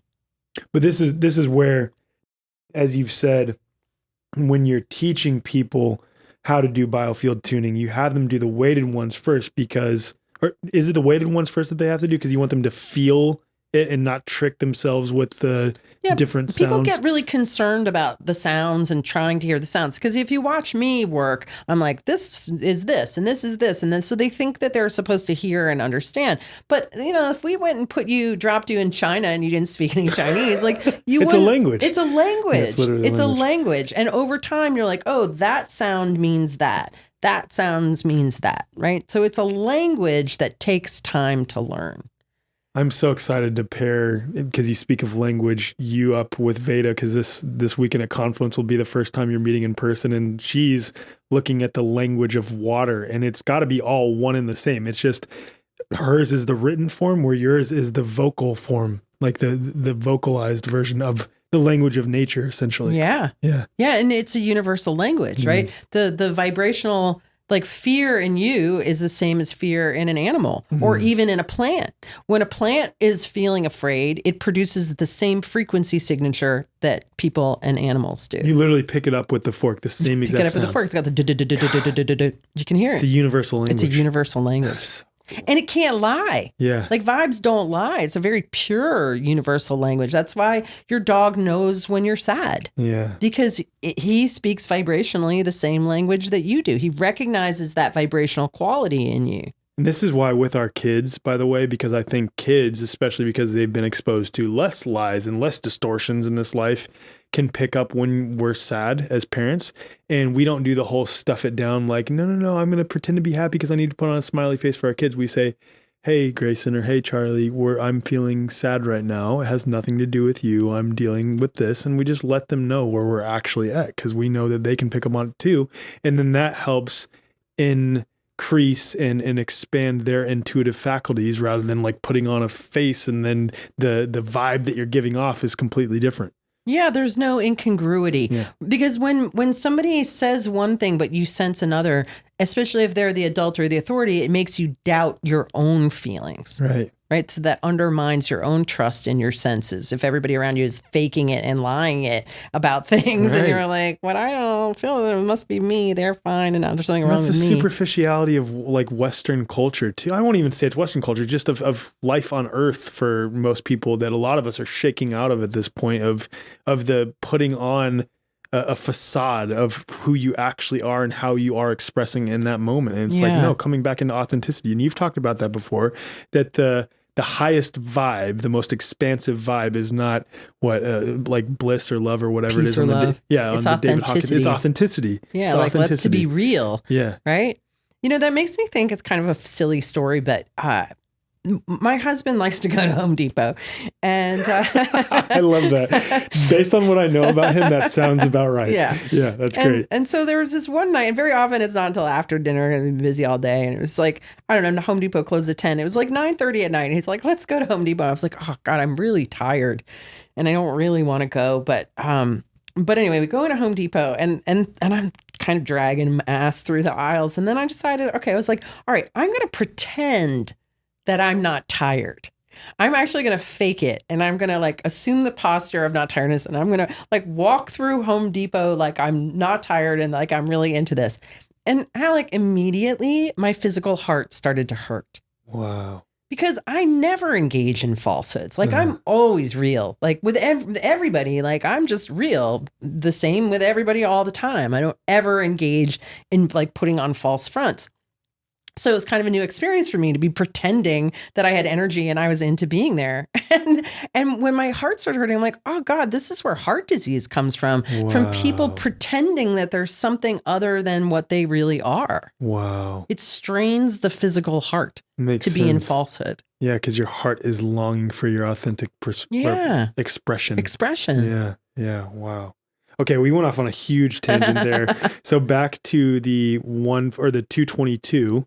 Or was it 144? Well, we were talking about the 144. 144 now, moving it to be unweighted and using it with the audible sound, right? And then you said it was just cutting through things. Yeah. Okay, so continue. Yeah, so it's sort of alarming, right? Because the 144 is basically like, these are all the things that are wrong with you, and we're going to get to work fixing them, right? It can be pretty intense, and especially where there are physical misalignments.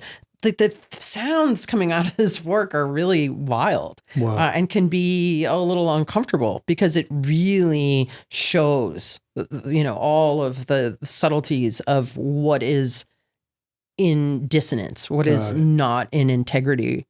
But at the same time, it's super useful. And it will really show fear. It really picks up that energy of fear or anxiety. And I think that that's why it was so useful with COVID, because there was so much fear going on. And so this really goes in and it resonates with the fear and then kind of helps the body resolve it. Helps the body to resolve it.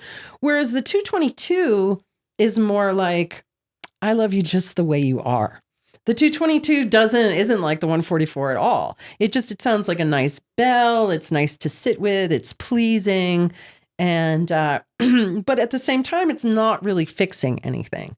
And so I discovered that when I use the 144 and the 222 together, it's sort of like, these are all the things that are wrong with you, and I love you just the way you are. Great. And it's a great combination that just helps resolve tension and kind of bring you into the moment really quickly. You look at that, at least for me, and I look at how the 144, here's all the things that are wrong with you, bringing to awareness all the things that are incongruent, incoherent, and just misaligned in your body. And then the 222 is, and I love you. And isn't that from like a meta perspective, the work? Like that's the work, is pointing out and just becoming aware and acknowledging all the things that are wrong with you, transmuting it, and then coming back to a place of genuine compassion after you've already done those other things, doing the work. Yeah. Coming back to genuine compassion and love for yourself and for others. Yeah, because if you try to do one without the other, if you're just loving yourself, then you're not willing to be like, okay, but this is kind of could use some improvement, right? Yeah, and then vice versa. If you're just pointing at like all the things that are wrong forever, you're stuck in that. You're just stuck in creating more of that. That's right. Yeah. So you need both. Have you thought about that? Yeah, I mean, okay. To me, that is that just occurred to me. And I'm like, whoa, that's why these forks are so powerful together. That is because you have to have both. Yeah. You got to be willing to work on the stuff, but you got to be willing to have love and compassion, love you just the way you are, even in your human imperfection, even as you're in your process of becoming a better and better and better version of yourself. Yeah. Wow. That's so cool. So cool. Okay. Last thing I want to touch on. I think we have a little bit of time. Is the Peru, like your adventures in Peru and what you saw with the church there building structures on top of like these ancient structures that were kind of built into the landscape. And I don't want to do it. You'll do it justice better than I could because you were actually there. So if you could just share that story. So I had a really metaphorical aha about colonialism and how it has impacted all of us. Doesn't matter what color your skin is. Like, we were all victims of colonization. And when I was in Peru, in Cusco, like, I saw this externalized metaphor for it. And it really helped me to like understand the problem, right? Because you can't solve a problem unless you understand a problem. And I can never remember the name of this site, and I apologize for that. But it's right in Cusco, and it was a temple that was the heart of the Incan Empire. And from this central point, there are all of these radiant rays that extended out to other sacred sites in the Incan Empire. And it was a temple that was completely covered in gold.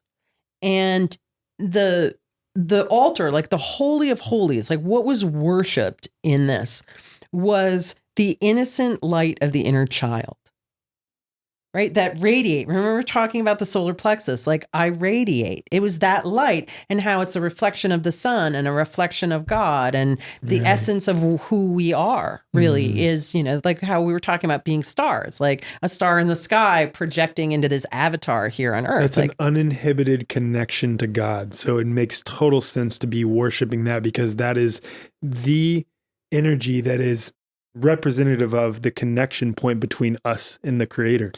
Yeah, I love that. The uninhibited. What did you say? The uninhibited expression? I don't even know what I just said. We'll have to go back and rewatch. That kind of just came through me. I'm like, that's what that is. It makes total sense that you would worship and idealize that, because that is, as human beings, are, again, uninhibited connection, like that allows the flow between us and God. Like that is the connection point. Yeah, absolutely. Yeah. Right? Our inner light. You're right. And so when the Spanish came, of course, they stole all the gold and sent it away, and then took over this structure. So in Peru, there's many, many examples of different eras of advanced stonework.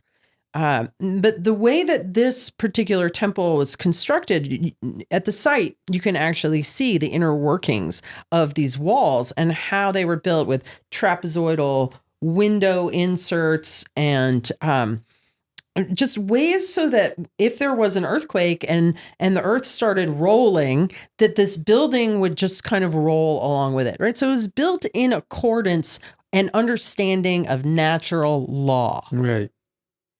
Which also is just so interesting, because you look at all these ancient structures and you're like, you mean to tell me people with like sticks and tools built that? It's like, no. Human beings absolutely did. And this idea that we're more advanced now is just absurd. Yeah, it's completely absurd to me. Yeah. No, we're actually probably less advanced, really, 100%. Than any of the eras of man that came before us. Totally We've agree. been going into the toilet, circling the drain. We're not. No, because there's also there's this, but then there's also that, right? That's going on. No, we're not. Thank you, Alec, for that clarification. So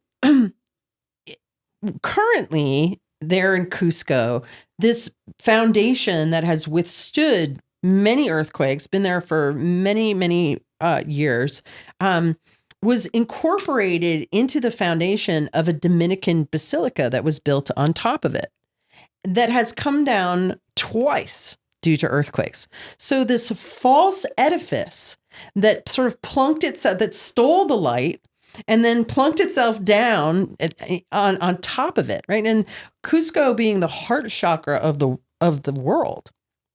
So this innocent child light has now been corrupted, and what the baby Jesus has been put on top of it, right? So it's like this false light, and this idea that like Christ is the light, like you're not, it's not in you, right? We have to worship the baby Jesus, something outside of us, right? Like he was the divine Son of God, but you're not. Whereas that's simply not true. Like it's also not even according, if you look at the Bible, that's not even what Christ was saying either. He was saying that I'm representative of the supreme connection to God that you can also achieve if you follow my example. Yes. Yeah. But that's been corrupted, right? So that everyone ends up feeling like they don't have the light inside of them. Like, I'm not that. I'm not God. I am not connected. And so it's like a stealing of our light, basically, that has happened through colonization and a corruption of the true nature of what it means to be human and the freedom in that and everything. It is when people they go to see the stonework, the Incan stonework, but they're paying the Dominican church to go to the site. Right. So colonialism is alive and well, sucking the light and the life and putting this falsehood, this false edifice, right, on top of the simple truth of that radiant illumination that we are and our radiant personal connection to God. So I realized that the solution isn't in trying to tear down the edifice or even fighting it, but in amplifying our own light. In that we have to find the light within us and amplify it and amplify that resonant connection to God and in each other, right? That is how we overcome the parasitical artificiality that colonialism has inflicted on all of us. I mean, I know that I'm such an idealist, Alec, and I know that that's really... What you're saying is so perceptive, especially with respect to the biofield, because what you always say is that a strong, coherent field will overtake and entrain a weak, incoherent field. So the more that we get in touch with the radiating light within us, shake off that mud that we're talking about, the mud of colonialism in this context. I think that's a great way to contextualize it. The more that we're doing that ourselves, we're actually helping to bring in coherence to other people around us, which does not require that we tear down any of the structures and focus our efforts on tearing down. It's more so building up us and our community and building up each other. And that's what creates the new paradigm that makes the old one obsolete. Exactly. That's the way to do it. That's the way forward, pun intended. Exactly. Yes, it is. Yeah. It is. Yeah. And on that note, that's it. That was good. Eileen, I love you. You're a dear friend of mine. And this was awesome conversation. We went kind of all over the place, but it was great. Yeah. I know. I love it. Thanks, Alec. Yeah.